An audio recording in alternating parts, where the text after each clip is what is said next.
گھر میں خاص قسم کے لوازمات تیار ہو رہے تھے۔ باورچی خانے میں خوشبوؤں کا راج تھا۔ دیگچیوں میں گوشت گل رہا تھا اور چولہے پر دم کی مہک پورے گھر میں پھیل کر ایک عجیب سی بے چینی جگا رہی تھی۔ مہرالنساء اور سلیمہ بھابھی باورچی خانے میں مصروف تھیں۔ مسالوں کی تیزی اور برتنوں کی کھنک خود اعلان کر رہی تھی کہ آج بیٹی لینے والوں میں سے کوئی آنے والا ہے۔ جنہوں نے بیٹی دی ہو تو ان کے گھر آنے پر کھانوں کا نہیں بلکہ تانوں اور شکایات کا اہتمام کیا جاتا ہے۔ آج مہرالنساء کا منگیتر امجد اسے شہر لے جانے کے لیے آنے والا تھا۔ مہرالنساء کی ساس، جو اس کی تائی بھی تھیں، اور خالہ بھی شدید بیمار تھیں۔ ان کی 2 بڑی بیٹیاں بیاہی جا چکی تھیں۔ شوہر اور بڑا بیٹا ایک حادثے میں برسوں پہلے دنیا سے جا چکے تھے۔ اب وہ اپنے چھوٹے بیٹے امجد کے ساتھ شہر میں رہتی تھیں اور یہی امجد مہرالنساء کا بچپن کا منگیتر تھا۔ سنتی ہو، میں کب سے کہہ رہی ہوں یہ کام چھوڑو، جا کے کچھ منہ پر لیپا پوتی کرو، اپنے ڈھنگ کے کپڑے بھی رکھ لو اور تائی کا خوب خیال رکھنا۔ نجمہ بیگم باورچی خانے میں داخل ہوتے ہی تیز لہجے میں بولی۔ مہرالنساء نے لاڈ اور ہلکے غصے کی ملی جلی کیفیت میں کہا، اماں، تائی کا خیال رکھنے کے لیے ان کی بیٹیاں کیوں نہیں آتی؟ مجھے ہی جانا پڑتا ہے۔ زیادہ بک بک نہ کیا کرو، اللہ نہ کرے کل کو میں بیمار ہو گئی تو تمہیں تھوڑی نہ لاؤں گی سسرال سے، سلیمہ ہی خدمت کرے گی نا میری۔ نجمہ بیگم نے بے پرواہی سے جیسے اپنی سوچ کی عکاسی کی۔ مہرالنساء نے ماں کی طرف دیکھا۔ اماں، دیکھنا، ایک دن میں تمہارے لیے وہ کروں گی جو بھائی بھی نہیں کر سکیں گے۔ اس نے آنکھوں میں عزم اور آنسوؤں کی چمک کے ساتھ کہا۔ بس بس، اتنی جذباتی باتیں تو تیرے باپ نے بھی کبھی نہیں کی میرے ساتھ۔ نجمہ بیگم کی بات پر باورچی خانے میں بیٹھی تینوں عورتوں نے کہکہا لگایا، مگر اس ہنسی کے شور میں کوئی اور بھی مسکرا رہا تھا۔ وہ تھا وقت، کیونکہ جو یہ عورتیں سوچ بھی نہیں سکتی تھیں، وقت وہ منظر ان کے سامنے لانے والا تھا۔ مہرالنساء کام چھوڑ کر اوپر اپنے کمرے میں آ گئی، نماز ادا کی اور اپنی لمبی دعاؤں کی فہرست لے کر بیٹھ گئی۔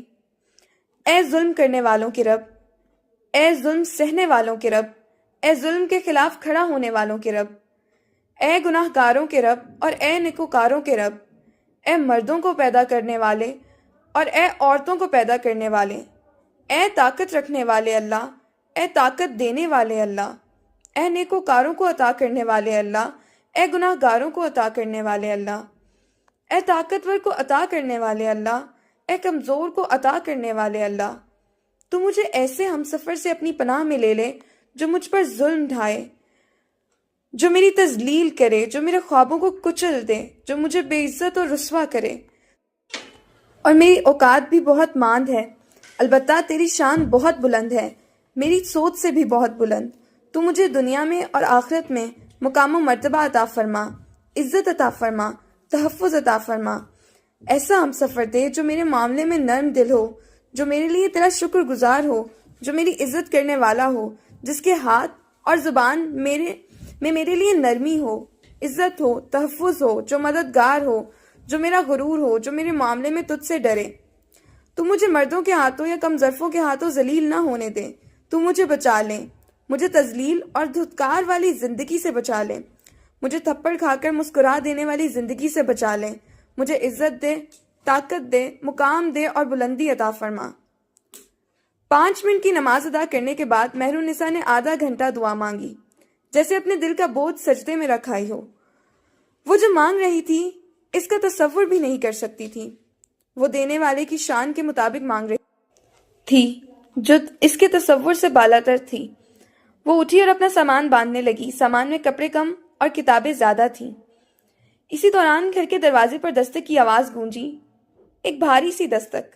مہرالنساء سمجھ گئی امجد آ چکا ہے، مگر وہ بے نیاز بنی رہی، جیسے اسے کوئی فرق ہی نہ پڑتا ہو۔ کچھ دیر بعد اسے اپنے پیچھے کسی کی موجودگی کا احساس ہوا۔ امجد اس کے بہت قریب کھڑا تھا۔ کیسی ہو مہرو؟ ٹھیک ہوں، آپ کب آئے؟ مجھے پتہ ہی نہیں چلا۔ بس تبھی آیا جب تم اپنی کتابیں سمیٹنے میں لگی ہوئی تھیں۔ یہ اتنی کتابیں؟ مہرو، تم کسی نئی جگہ داخلہ لینے جا رہی ہو کیا؟ یہ سب ساتھ لے کر جاؤ گی؟ ہاں، یہ ساتھ لے کر جانی ہے، مجھے ان کی ضرورت ہے۔ اب تو تعلیم ختم ہو گئی ہے مہرو، میں مزید تمہارا باہر نکلنا برداشت نہیں کر سکتا۔ مہرالنساء نے ضبط سے آنکھیں بند کر لیں۔ دل کے اندر ایک طوفان اٹھا۔ میں بھی تمہارا سانس لینا برداشت نہیں کر سکتی۔ ایک کام کرو، مر جاؤ۔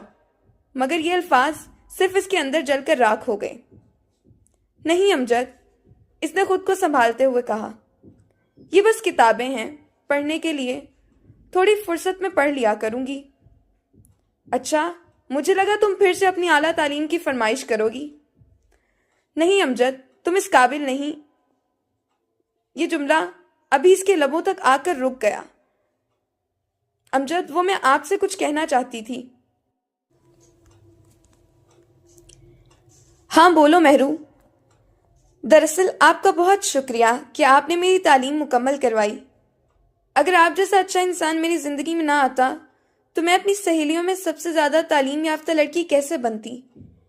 وہ الگ بات ہے کہ آپ خود میٹرک میں فیل ہو گئے تھے، مگر میں تو جو بھی پڑھ سکی ہوں آپ کی اجازت کی وجہ سے ہی پڑھ سکی ہوں۔ میں آپ کے لیے چائے لے آؤں؟ 12ویں کے بعد مہرالنساء نے تعلیم گھر میں رہ کر حاصل کی تھی، مگر ماسٹرز کے لیے وہ 2 سال شہر میں اپنی تائی کے گھر رہی تھی، جہاں اس نے باقاعدہ یونیورسٹی میں داخلہ لیا تھا۔ امجد نے گھر والوں کے سامنے خود مہرالنساء کی تعلیم کی خواہش ظاہر کی تھی۔ در حقیقت وہ اسے اپنے گھر رکھنا چاہتا تھا اور اس کے پاس کوئی اور بہانہ موجود نہیں تھا، مگر 2 سال پہلے جذبات میں کیا گیا فیصلہ اب اس کی انا پر ضرب بن رہا تھا۔ نہیں، میں چائے پی چکا ہوں، تم بس جلدی سے سامان باندھ لو، ابھی شام ہی میں نکلنا ہے، فجر سے پہلے پہنچ جائیں گے، امی کو زیادہ دیر اکیلا چھوڑنا نہیں چاہتا۔ مہرالنساء نے خاموشی سے بیگ بند کیا۔ دروازے کے باہر اندھیرا پھیلنا شروع ہو چکا تھا۔ سفر شروع ہو چکا تھا، مگر مہرالنساء یہ نہیں جانتی تھی کہ جب زندگی کے چاروں طرف اندھیرا چھا جاتا ہے تو روشنی کا آغاز بھی وہیں سے ہوتا ہے۔ وہ جس راستے پر قدم رکھ رہی تھی وہ صرف شہر کا سفر نہیں تھا، وہ اس کی دعاؤں کی قبولیت کا سفر تھا، اور شاید تقدیر کی وہ پہلی سیڑھی بھی جس پر چڑھ کر ایک لڑکی تاریخ بننے والی تھی۔